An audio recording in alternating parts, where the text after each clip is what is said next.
Hello everyone, my name is Daniel Stabler and I am a researcher with the REDI program based in Finland and Melbourne. My research is situated within management studies. So the core challenge of my research looks at the issue of consumer electronics waste and how businesses look to innovate their strategy and business model design toward resource efficiency and improved waste management. It's no secret that as a society, we have developed a throwaway culture when it comes to our electronics. We generate around 40 million tons of electronic waste every year worldwide. That's like throwing away 800 laptops every second. An average cell phone user replaces their unit once every 18 months. And one movement that has emerged as a disruptive force within consumer electronics industries is that of right to repair.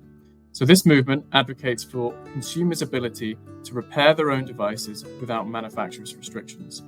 This includes access to necessary tools, parts, and repair information. The movement challenges design choices that make repair difficult, the unavailability of replacement parts, and calls for the liberalization of secondary repair markets.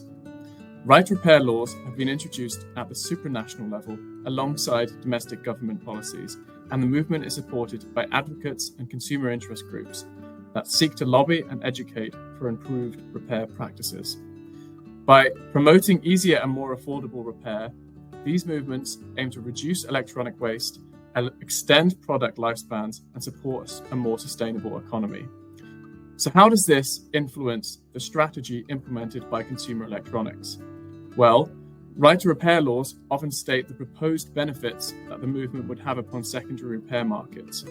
We should then see that right to repair pressures should lead to economic growth within this sector. But perhaps this is also an avenue for the original equipment manufacturer to generate greater value for themselves. One way would be to prolong the relationship with consumers, ensuring customer loyalty through servitisation. Such strategies would include aspects of the sharing economy, leasing, or extended warranties, ensuring a longer and stronger relationship between the customer and the manufacturer. So these are all implications for management practice that my research will aim to disentangle by looking at the influence of right to repair upon sustainable business model innovation.